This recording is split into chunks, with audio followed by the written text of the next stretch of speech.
ಎಲ್ರಿಗೂ ನಮಸ್ಕಾರ. ನನ್ನ ಹೆಸರು ಡಾಕ್ಟರ್ ಸುನಿಲ್ ಕುಮಾರ್ ಅಂತ. ಸೊ ಇವತ್ತು ನಾವು ಬೆಂಗಳೂರಲ್ಲಿ ಒಂದು ಅದ್ಭುತ ಕಾರ್ಯಕ್ರಮನ ಮಾಡಿದ್ವಿ. ಅದ್ದೂರಿಯಾಗಿ ಕಾರ್ಯಕ್ರಮ ಆಯಿತು. ನಾವು ಅಂದುಕೊಂಡಕ್ಕಿಂತ ಒಂದು ಯಶಸ್ವಿಯಾಗಿ ಕಾರ್ಯಕ್ರಮ ನಡೆಸಿಕೊಟ್ಟಿವಿ.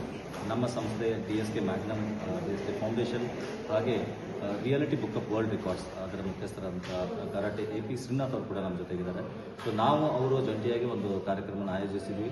ಇದರಲ್ಲಿ ಹಲವು ಸಾಧಕರಿಗೆ, ಅಂದರೆ ನಾವು ನೂರಾರು ಜನಕ್ಕನ್ನಲ್ಲ, ಕೇವಲ 10 ರಿಂದ 15 ಅಭ್ಯರ್ಥಿಗಳು ಅಥವಾ ಯಾರು ಆಯ್ಕೆ ಆಗುವಂಥವ್ರು ಇದ್ದಾರೆ ಅವ್ರನ್ನ ಮಾತ್ರ ಕರೆಸಿ ಅವ್ರ ಬಗ್ಗೆ ಡೀಟೇಲ್ ಪ್ರೊಫೈಲ್ಗಳನ್ನ ಎನ್ಕ್ವೈರಿ ಮಾಡಿ ನಾವು ಸೆಲೆಕ್ಟ್ ಮಾಡಿ ಅವಾರ್ಡ್ಸ್ಗಳನ್ನ ಕೊಟ್ಟಿದ್ದೀವಿ. ಇಲ್ಲಿ ಒಂದು 3 ಕೆಟಗರಿಯಲ್ಲಿ ಅವಾರ್ಡ್ಸ್ಗಳನ್ನ ಕೊಟ್ಟಾಯಿತು. ಒಂದು ಡಾಕ್ಟರೇಟ್ ಇರ್ಬೋದು, ಸಮಾಜ ಸೇವಾ ರತ್ನ ಇರ್ಬೋದು, reality world of records related ಅವಾರ್ಡ್ಸ್ಗಳನ್ನ ಕೊಟ್ಟಾಯಿತು. ಸೊ ನಾವು ಯಾವುದೇ ಒಂದು ಅಪ್ಲಿಕೇಶನ್ಗೆ ಕಾಲ್ ಫಾರ್ಮ್ ಮಾಡಿದಾಗ, ಅವಾರ್ಡ್ಗೆ ಅಪ್ಲಿಕೇಶನ್ ಕಾಲ್ ಫಾರ್ಮ್ ಮಾಡಿದಾಗ 100ಕ್ಕಿಂತ ಹೆಚ್ಚು ರಿಕ್ವೆಸ್ಟ್ಗಳು ಬಂದಿರುತ್ತೆ.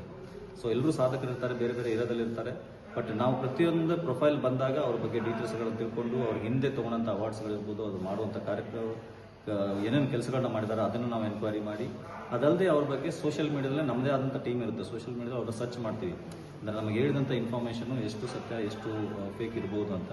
ಸೊ ಎಲ್ಲ ಸೈಟ್ಗಳಲ್ಲಿ ಅವ್ರ ಬಗ್ಗೆ ಇನ್ಫಾರ್ಮೇಷನು ಮತ್ತು ಸಾಧ್ಯವಾದ ಮೂಲಗಳಿಂದ ಪ್ರತಿಯೊಬ್ಬ ವ್ಯಕ್ತಿಯ ಇನ್ಫಾರ್ಮೇಷನ್ ತೊಗೊಂಡು ಇವರಿಗೆ ಕೊಡಬಹುದಾ. ಯಾಕಂದರೆ ನಾವು ಕೊಟ್ಟಾದ್ಮೇಲೆ ನಮಗೆ ಯಾರು ಕೇಳಬಾರ್ದು, ನೀವು ಯಾವ ಬೇಸಿಸಲ್ಲಿ ಇವ್ರನ್ನ ಸೆಲೆಕ್ಟ್ ಮಾಡಿಕೊಟ್ರಿ. ಯಾಕಂದ್ರೆ ಕರ್ನಾಟಕದಲ್ಲಿ ನಾವು 7 ಕೋಟಿ ಜನಸಂಖ್ಯೆ, ಅದರಲ್ಲಿ ಪ್ರತಿ ಕಾರ್ಯಕ್ರಮಕ್ಕೆ 10 ಜನ ನಾವು ಆಯ್ಕೆ ಮಾಡಿದಾಗ ಏನಾದರೂ ಒಂದು ಆಧಾರ ಇರಬೇಕು ಒಂದು ಸೆಲೆಕ್ಷನ್ಗೆ. ಸೊ ಅದನ್ನೆಲ್ಲ ನಮ್ಮ ಆಯ್ಕೆ ಕಮಿಟಿ ಅದನ್ನು ಆಯ್ಕೆ ಮಾಡಿ ಅವರನ್ನು ಸೆಲೆಕ್ಟ್ ಮಾಡಿ ಇಂಥ ಒಂದು ಒಳ್ಳೆಯ ವೇದಿಕೆಯಲ್ಲಿ ಅವರಿಗೆ ಸನ್ಮಾನ ಮಾಡಿ ಅವರಿಗೆ ಪ್ರಶಸ್ತಿ ಕೊಟ್ಟು ಮಾಧ್ಯಮ ಮುಖಾಂತರ ಅವ್ರ ಪ್ರೊಫೈಲ್ಗಳನ್ನ ಇಡೀ ಜಗತ್ತಿಗೆ ನಾವು ತೋರಿಸುವಂಥ ಒಂದು ಪ್ರಯತ್ನಗಳನ್ನ ಮಾಡ್ತಾ ಇದ್ವಿ. ಯಾಕಂದರೆ ಸಾಧಕರು ತುಂಬ ಜಾಗದಲ್ಲಿದ್ದಾರೆ. ಪ್ರತಿ ಸಲನೂ ಸರ್ಕಾರನೇ ನಮ್ಮನ್ನು ಗುರುತಿಸಿ ಮಾಡಿ ಅಂದರೆ ಅದು ಆಗದೇ ಇರುವಂಥ ಕೆಲಸ. ಅವರು ಪ್ರಯತ್ನ ಮಾಡ್ತಿರ್ತಾರೆ, ಸರ್ಕಾರದವರು ಅದರದೇ ಆದಂಥ ಸಿಸ್ಟಮ್ಸ್ ಇದೆ, ಅದನ್ನು ಫಾಲೋ ಮಾಡಿ ಅವ್ರು ಪ್ರಯತ್ನ ಮಾಡ್ತಾರೆ. ಬಟ್ ಅದನ್ನು ಬಿಟ್ಟು ಎಷ್ಟೊಂದು ತೆರೆಮರೆಯಲ್ಲಿ ಕೆಲಸಗಳನ್ನ ಮಾಡುವಂಥವ್ರು ಹಳ್ಳಿಗಳಲ್ಲಿರ್ತಾರೆ, ಬೇರೆ ಬೇರೆ ಊರುಗಳಲ್ಲಿರ್ತಾರೆ. ಅವರು 30 ವರ್ಷ, ನಾವು ನಮ್ಮ ಕಂಡೀಷನ್ ಒಂದು 5 ವರ್ಷಕ್ಕಿಂತ ಮೇಲೆ ಏನಾದ್ರು ಸೇವೆಗಳು ಮಾಡಿದರೆ ಸಾಕು ಅಂತಿರ್ತೀವಿ. ಬಟ್ 30 ವರ್ಷ ಸೇವೆ ಮಾಡಿದವರು ಗೊತ್ತೇ ಆಗಿರಲ್ಲ. ಎಷ್ಟೊಂದು ದಾನಿಗಳಿರ್ತಾರೆ. ನಾವು ಕನ್ನಡ ನೋಡಿದೀವಿ, 10 ಎಕರೆ ಜಮೀನನ್ನು ಸ್ಕೂಲ್ಗಳಿಗೆ ಕೊಟ್ಬಿಟ್ಟಿರ್ತಾರೆ ಸ್ಕೂಲ್ ಕಟ್ಟಕ್ಕೆ. ಬಟ್ ಅವ್ರು ಸುಮ್ಮನೆ ಕೂತಿರ್ತಾರೆ. ಅಂತ ತ್ಯಾಗಗಳನ್ನ ಮಾಡಿದ್ದಾರೆ ಅಥವಾ ದಾನಿಗಳಿದ್ದಾರೆ. ಅವ್ರನ್ನೆಲ್ಲ ಗುರುತಿಸಿ ನಾವು ಇವತ್ತೊಂದು ಅವ್ರಿಗೊಂದು ವೇದಿಕೆ ಕಲ್ಪಿಸಿ ನಮ್ಮ ಗುರು ಸಂಸ್ಥೆ ವತಿಯಿಂದ ಅವ್ರಿಗೆ ಸನ್ಮಾನ ಮಾಡಿ ಅವ್ರಿಗೆ ಪ್ರಶಸ್ತಿಗಳನ್ನು ಕೊಡ್ತಾ ಇದ್ದೀವಿ. ಇದು ನಮಗೂ ಒಂದು ಥರ ಸಮಾಧಾನ ಇದೆ. ಯಾಕೆಂದರೆ ನಾವೊಂದು ರೀತಿ ಸೋಷಿಯಲ್ ಸರ್ವಿಸನ್ನ ಮಾಡ್ತಾ ಇದ್ದೀವಿ, ಜನರನ್ನ ಗುರುತಿಸ್ತಾ ಇದ್ದೀವಿ. ಅದು ನಮಗೆ ಹೆಮ್ಮೆ ಇದೆ, ಖುಷಿ ಇದೆ. ಸರ್, ಈ reality book of world record ಸಂಸ್ಥೆಯಿಂದ ನೀವು ಸಹಯೋಗವನ್ನು ಮಾಡುವಾಗ ನಿಮಗೆ ಯಾವ ಥರ ನಿಮ್ಗೆ ಹೇಗೆ ಅನಿಸ್ತು? ಈಗ ನೋಡಿ, ನಾನು ಸರ್ಗೆ ಮೋಸ್ಟ್ಲಿ ನಾವು ಯಾವುದೋ ಒಂದು ಇವೆಂಟಲ್ಲಿ ಒಂದು 2 years ಬ್ಯಾಕ್ ಮೀಟ್ ಮಾಡಿದ್ವಿ ಇದೇ ಸ್ಥಳದಲ್ಲಿ. ಬಟ್ ಹಾರ್ಡ್ಲಿ ಅವಾಗ ಒಂದು ಹಲೋ ಹಾಯ್ ಅಂತ ಹೇಳಿರ್ಬೋದು ಅಷ್ಟೇ.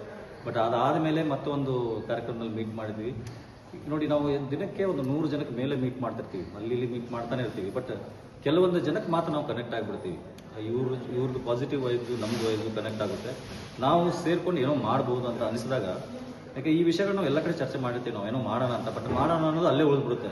ಮಾಡೋಣ ಅಂದು ನೆಕ್ಸ್ಟ್ ವೀಕೆ ನಾವು ಆ ಕಾರ್ಯಕ್ರಮ ಮಾಡ್ತೀವಲ್ಲ, ಅಲ್ಲಿ ನಮ್ಮದು ಸಕ್ಸಸ್ಸು. ಸರ್ ನಾವು ಮಾತಾಡಿ 2 daysಲ್ಲಿ ಒಂದು ಕಾರ್ಯಕ್ರಮ ಆರ್ಗನೈಸ್ ಮಾಡಿದ್ವಿ, ಮಲ್ಲೇಶ್ವರಮಲ್ಲಿ ಮಾಡಿದ್ವಿ. ಈ ಕಾರ್ಯಕ್ರಮ ಜಸ್ಟ್ ಒಂದು 10 ದಿನ ಹಿಂದೆ ಮಾತಾಡಿದ್ವಿ, ಈ ಥರ ಮಾಡೋಣ ಅಂತ. ಸರ್ ಹೇಳಿದ್ರೆ ನಾನು ನಿಮ್ಮ ಜೊತೆಗೆ ಇರ್ತೀನಿ, ಇದನ್ನು ಅದ್ದೂರಿಯಾಗಿ ಮಾಡೋಣ ಅಂತ. ಸೊ ನಾವು ಅಂದುಕೊಂಡಕ್ಕಿಂತ ಚೆನ್ನಾಗೇ ಬಂದ್ಬಿಟ್ಟಿದ್ದು ಅಂತ ನಮಗೆ ಖುಷಿನೇ ಇದೆ. ಯಾಕಂದ್ರೆ ಶಾರ್ಟ್ ಮಿನಿಟಲ್ಲಿ ಮತ್ತು ಶಾರ್ಟ್ ನೋಟಿಸಲ್ಲಿ ಒಂದು ಏನೋ ಕಾರ್ಯಕ್ರಮ, ಆ ಪ್ರೆಷರಲ್ಲಿ ಏನು ಮಾಡ್ತೀವಲ್ಲ ಅದು ಜೋಶಾಗಿ ಒಂದು ಪಾಸಿಟಿವ್ ಆಗಿ ಬಂದ್ಬಿಡುತ್ತೆ. ನಾವು ಮಾಡೋಣ ಅಂದ್ಕೊಂಡು ಮುಂದಿನ ವರ್ಷ ಹೋಗ್ಬಿಡುತ್ತೆ. ಅದು ಬೇಡ, ಮಾಡಿದ್ದೀವಿ, ಪ್ಲ್ಯಾನ್ ಮಾಡಿದ್ದೀವಿ, ಅದನ್ನು ಸಕ್ಸಸ್ಫುಲ್ ಎಕ್ಸಿಕ್ಯೂಟ್ ಮಾಡೋಣ, ಎಲ್ರಿಗೂ ಒಂದು ಖುಷಿ ತರುವಂಥ ಕಾರ್ಯಕ್ರಮ ಮಾಡೋಣ ಅಂತ. ಅದು ನಮಗೆ ಸಂತೋಷ ಇದೆ. ಮುಂಬರುವ ದಿನಗಳಲ್ಲಿ ನೀವು reality book of world record ಸಂಸ್ಥೆಯಿಂದ ಇನ್ನೂ ಯಾವ ರೀತಿ ಕಾರ್ಯಕ್ರಮ ಹಮ್ಮಿಕೊಳ್ಳೋಕೆ ಪ್ಲಾನ್ ಮಾಡ್ತೀವಿ? ಸರ್, ಇಲ್ಲಿ ಬೇರೆ ಬೇರೆ ಕೆಟಗರಿಗಳನ್ನ ನಾವು ಡಿವೈಡ್ ಮಾಡಿದ್ದೀವಿ. ಅಂದರೆ ಒಂದೇ ಕ್ಷೇತ್ರ ಅನ್ನೋದಕ್ಕಿಂತ ಪ್ರತಿಯೊಂದು ಕ್ಷೇತ್ರಗಳಿಗೆ ರೀಚ್ ಆಗಿ ಅವರನ್ನು ಗುರುತಿಸಿ ತಮ್ಮ ಒಂದು ರೆಕಾರ್ಡ್, ಒಂದು ಸಾಧನೆ, ಅಂದರೆ ಒಂದು ಸಾಧನೆ, ಒಬ್ಬರು 10 ವರ್ಷದಿಂದ ಒಂದೇ ರಿಪೀಟೆಡ್ ಕೆಲಸಗಳನ್ನ ಮಾಡಿರ್ತಾರೆ. ಅಲ್ಲಿ ಗುರುತಿಸ್ಕೊಳ್ಳೋಂಥದ್ದು ಒಂದು ಅವ್ರು ಏನು ವ್ಯಕ್ತಿತ್ವ ನಮ್ಗೆ ಕಾಣಿಸುತ್ತೆ, ಒಬ್ಬ ವ್ಯಕ್ತಿಲಿ ಅವ್ನು ಏನು ಮಾಡಿದ್ದಾನೆ ಅದನ್ನು ಕಂಡುಹಿಡಿದು ಅವ್ರಿಗೆ ಅವ್ರದೇ ಆದಂಥ ಪ್ರೊಫೈಲ್ ನಾವು ಅವ್ರಿಗೆ ಹೇಳಿದಾಗ ಅವ್ರಿಗೆ ಖುಷಿ ಅನಿಸ್ತು. ನಾನು ಇಷ್ಟೊಂದೆಲ್ಲ ಮಾಡಿದ್ದಾರೆ ಅಂತ ಅವ್ರಿಗೆ ಗೊತ್ತೇ ಇರಲ್ಲ. 10 ವರ್ಷದಿಂದ ಸೇವೆಗಳು ಮಾಡ್ತಾನೆ ಇರ್ತಾರೆ.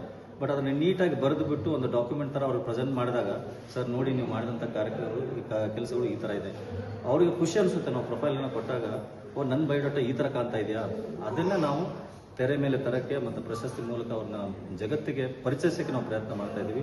Reality book of world record ವತಿಯಿಂದ ಹಲವಾರು ಪ್ರಶಸ್ತಿಗಳಿಗೆ ಆಲ್ರೆಡಿ ಪ್ಲ್ಯಾನಲ್ಲಿದೆ. ತುಂಬ ಅಪ್ಲಿಕೇಶನ್ಸ್ ಕೂಡ ಬಂದಿದೆ. ಸ್ಕ್ರೂಟಿನೈಸ್